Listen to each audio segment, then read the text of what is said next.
আসসালামু আলাইকুম। আমরা আছি সুন্দরবনের নদী চরে। এখানে মাছ ধরা হচ্ছে, ওই যে জাল দিয়ে মাছ ধরা হচ্ছে। আর আমরা নদীর কিনারা ধরে হাঁটতেছি আমাদের মাছ ধরার সরঞ্জাম নিয়ে। আমরাও মাছ ধরবো, প্লাস আপনাদের এই জঙ্গলের ভিতরের পরিবেশটা ঘুরে ঘুরে দেখাবো।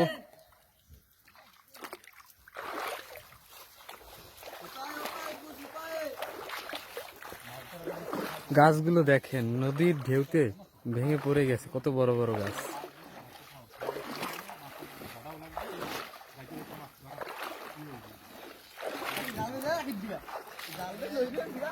তো এখানে এই যে জাল পেতে মাছ ধরা হচ্ছে, দেখি কি মাছ ধরে।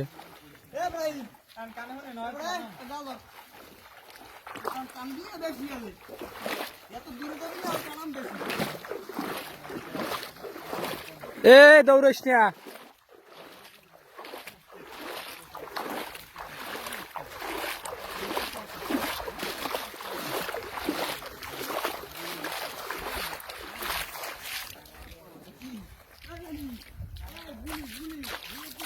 নদীতে জাল পেতে মাছ ধরা হইতেছে।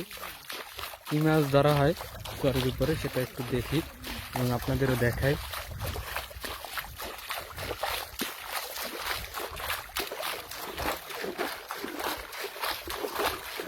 সুন্দরবনের নদী চরে দেখেন জাল পেতে মাছ ধরা হইতেছে।